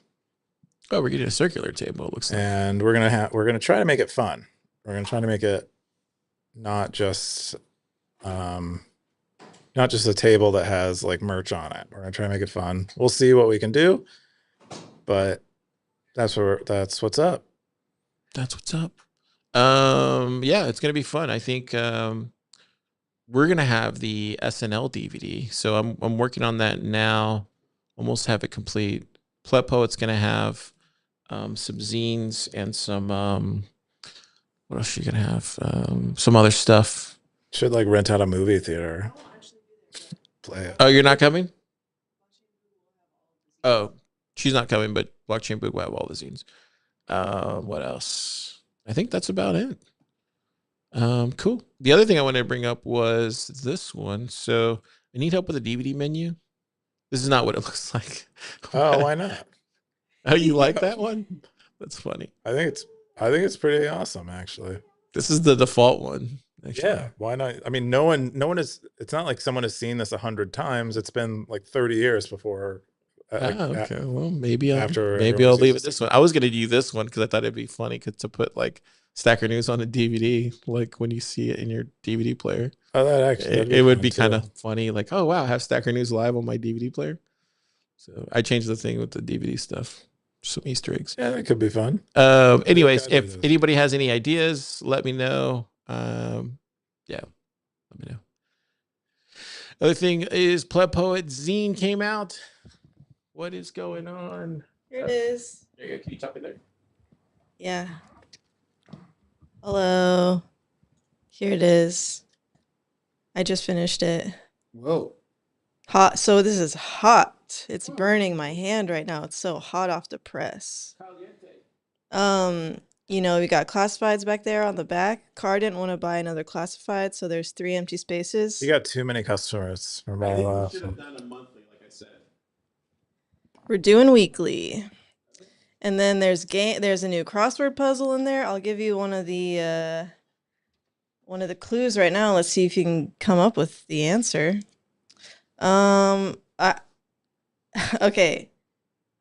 Okay, so this is an asset, I guess. No, I'm just going to read the clue. The clue is firmly fixed, pegged, and regulated. Wow. Any ideas? Stablecoin. That could Sounds be like right. the dating profile. That could be right. Firmly fixed, pegged, and what was the other one? Regulated. Regulated. Dang. But Regular. anyway, thanks everybody, and check it out. And yep. 2. Thank you. Car said 2. How do we get the zine? Right there. Purchase it. There's a few links right there. Click on the zine. There's a web version, but it takes time to load. Hey, there's Teddy. Oh wow, look at this. Oh, look at you. Yeah. Yeah. I like The this. world's most costly newsletter. These ads. Simple, I like Simple Stackers ads. Help a brother out. Lost both hard drives during block size wars. Anything helps. That's awesome. You know, it'd be funny if you did like traveling to the future. That's what I was hoping for. It's Yeah, a like lot of like a funny like fun classifieds. I'm from the future. Send help. Dude, please. I will totally do this next time. Yeah, you This should. is fun. She You get to see it in print. this is good. Man, Good look at that. You stuff. got trips. Oh, we don't want to give it all away, so you got to buy it. You got to buy this. you don't thing. buy Yeah, it. it's so hot. You can Look also at print this. it yourself at home if you want. Or you could just buy it. What is that number for? The hashtag number. Which one? That one. That's what somebody wanted to print. I don't know. That's what I post. It's probably like a secret code. Oh, Yeah. maybe they're Oh, interesting. It's probably like a drop, Here. location. It's like GPS coordinates encoded in there. I'm not sure what it is, but I imagine that it is a Stacker News post, so that they wanted to direct you to Oh, that post. That makes a lot more sense, actually. Do you want to try it? See what post it post is? Yeah, let's try it. Kind of curious now. Here, remember the number. Okay. You have over a 1, million posts. 2, 222 7. 712. Indeed. Cool, Darth coin. Now works. Did we get the number right though? I don't know. Did we get the number right? We can't tell. But 122712. I guess that three means twos. 1222 712. 3 twos. Yeah. Yep, 1222. Shout out to Darth coin. I think half the posts. on TBA Stacker probably News. has more comments than anyone. Oh, wow. Dang. Okay, here we go. Wow. Oh shit! I didn't see this post. I'm gonna have to read this. This is why you get the zine. More alpha that we can't talk about on the show because it's how did they do it back in the day with the cents? What? I don't know. You know that's- this stuff, That the seemed pretty spicy. American Revolution, how they do it when they shared these cents pamphlet cents. Somebody was on a horse and he was saying, the zine is coming. Yeah, this is somebody on a horse sharing the zine stuff. You can only But we're in a video. Yeah. Yeah, this is what the British would be doing, or this is what the Americans. I would mean, be doing if the British this were is invading. technically They'd be kind of this is technically the same thing. Maybe Yeah, we're like, Paul Revere.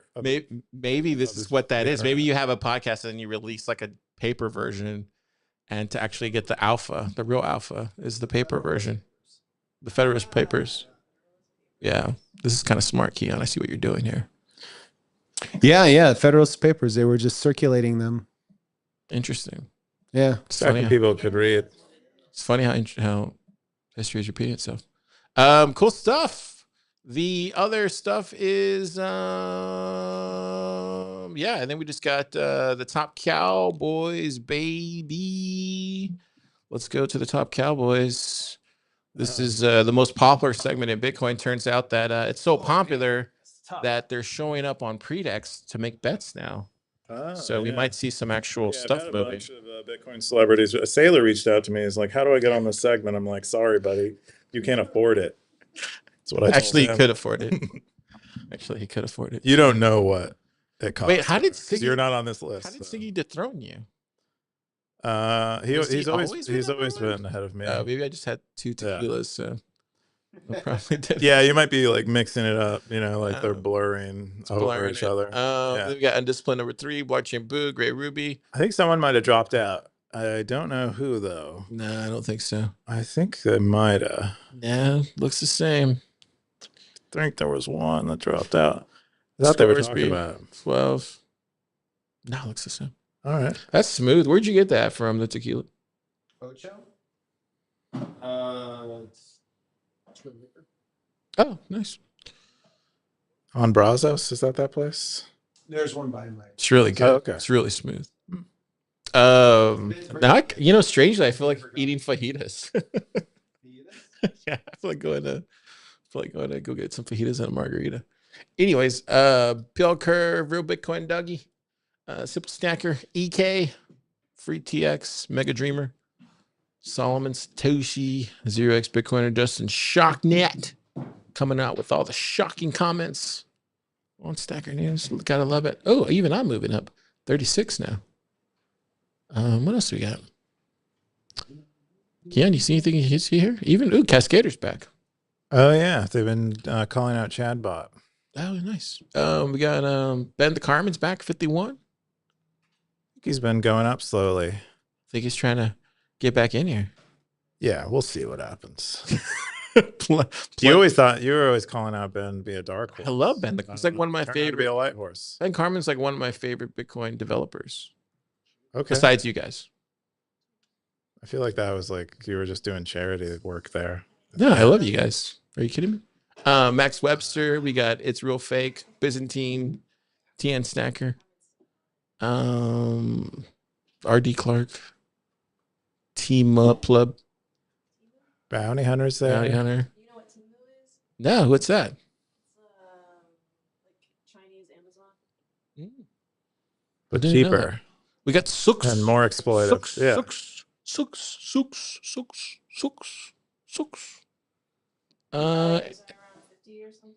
And that's it. Oh, you were.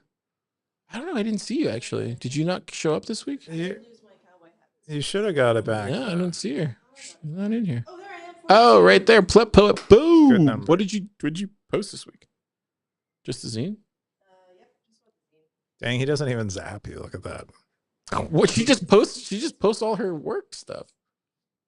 No, I posted her this one. Carter's the one who's. I mean, I wish you had posted Let's something. go look. Well, Oh I no, mean, it look, looks I like did, he I did did, not look. know. Well, nope. There's the you can see the Look, FN look, right here. tags. Boom, boom, boom, boom. Those are it's like 1 in 20. Posted that one.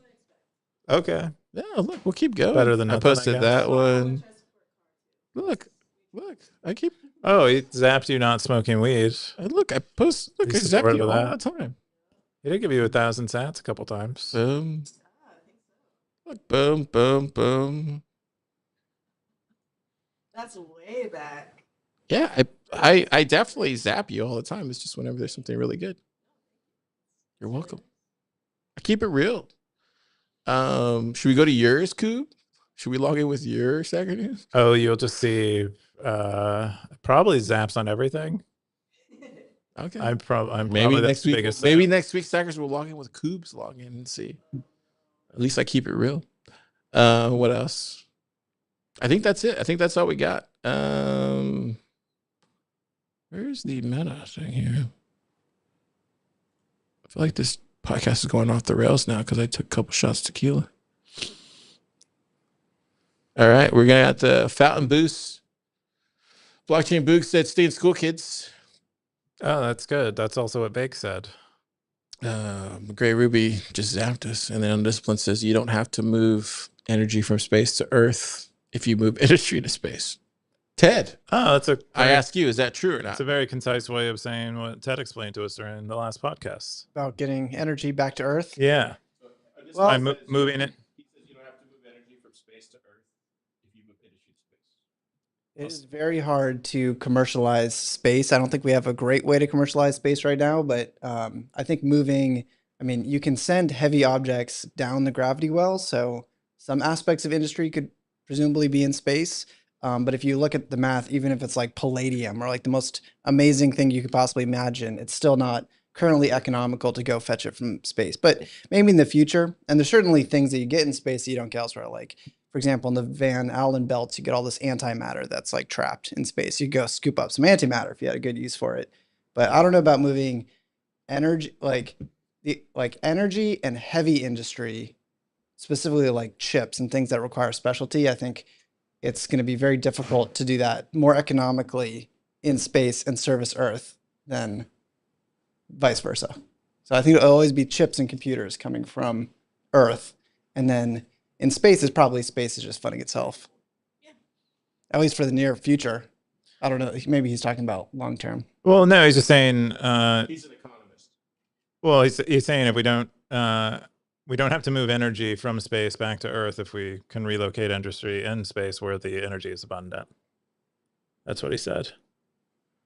Like rather than because I think on the podcast we were talking about taking energy that we're gathering from elsewhere and moving it back to Earth. But then you mentioned that it's one of the benefits of commercializing on Mars is because the energy is already there and abundant, and or the energy expenses are cheaper because we're already out in space, that we could do a lot of industrial things from the moon that we couldn't do on Earth. Yeah. And even the moon, even Mars, like even Mars, it's like kind of a great jumping off point for deeper in the solar system, much lower gravity well, so it's easier to get off Mars. Yeah. I think the big thing that I find that's really genius about Elon Musk is that he kind of merges the physics and the economics, and so you have to think about things like not just necessarily, like, for example, there's more solar radiation in a unit of space than there is on Earth just because there's no atmosphere. Yeah. But from an economics perspective, like, there's so much value that comes from being around other human beings and other industries so that you can trade. Like, it's like,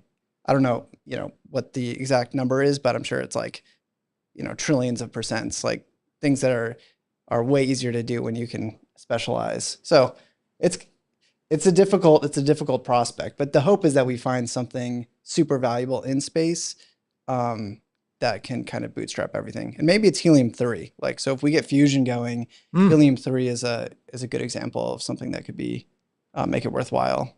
Okay.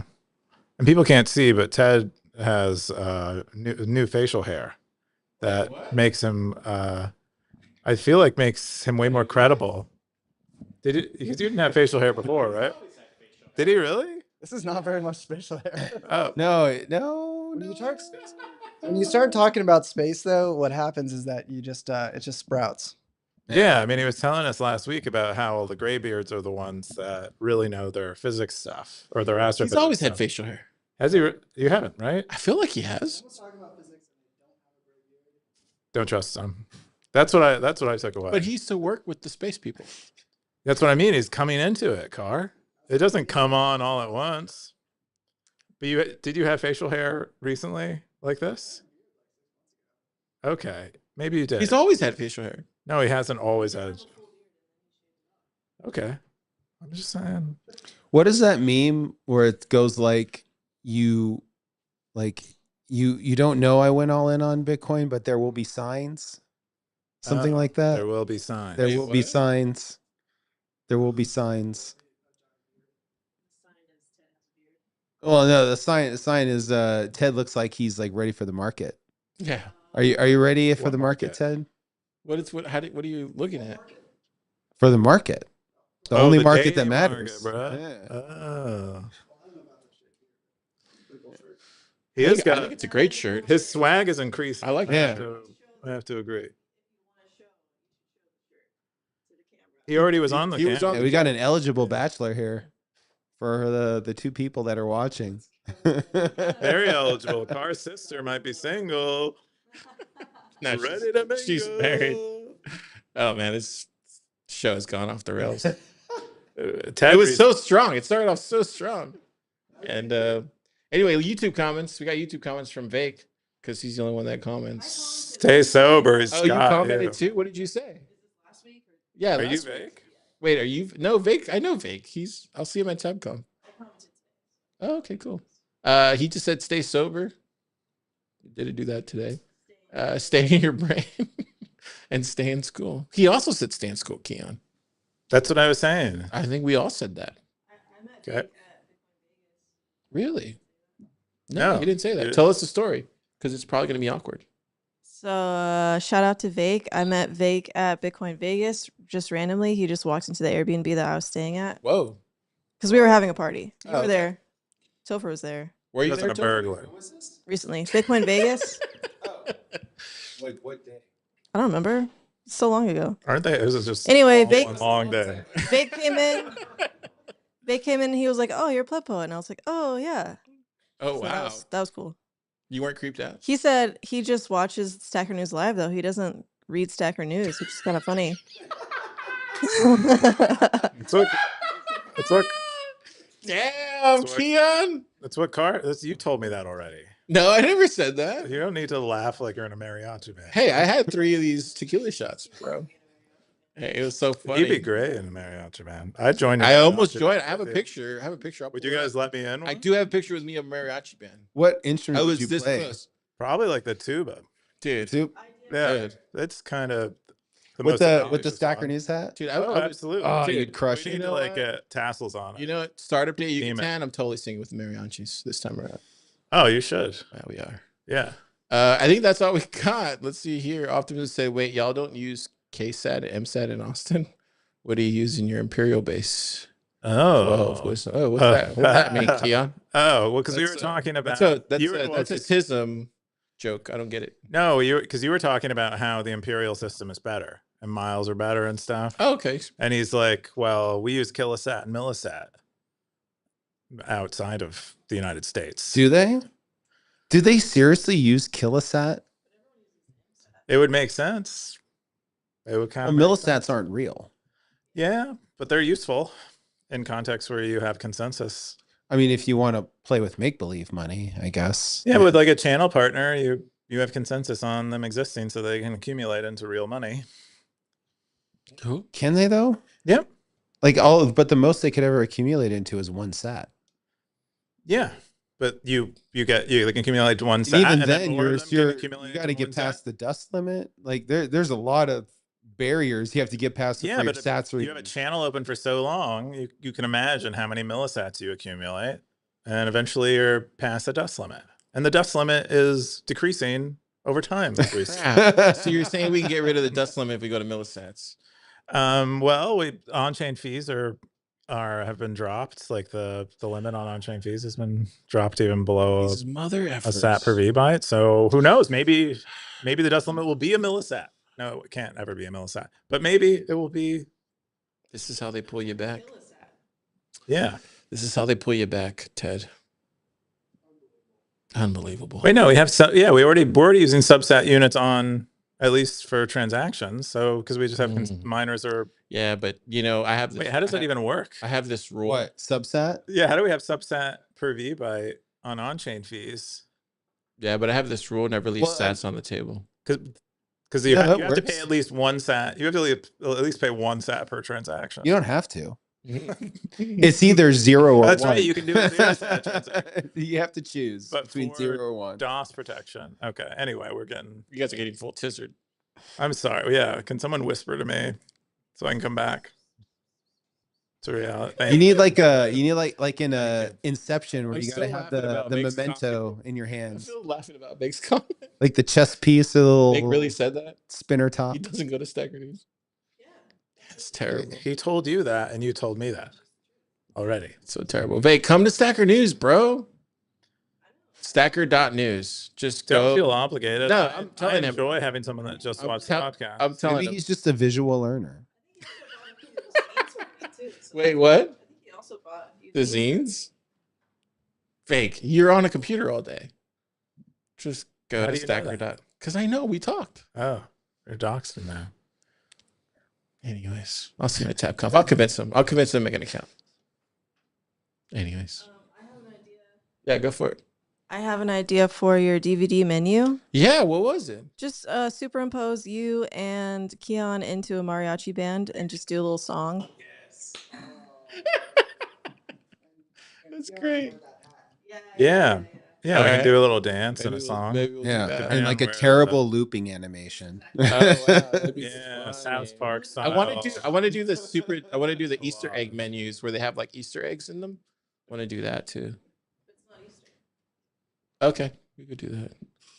All right, we got to end the show because yeah.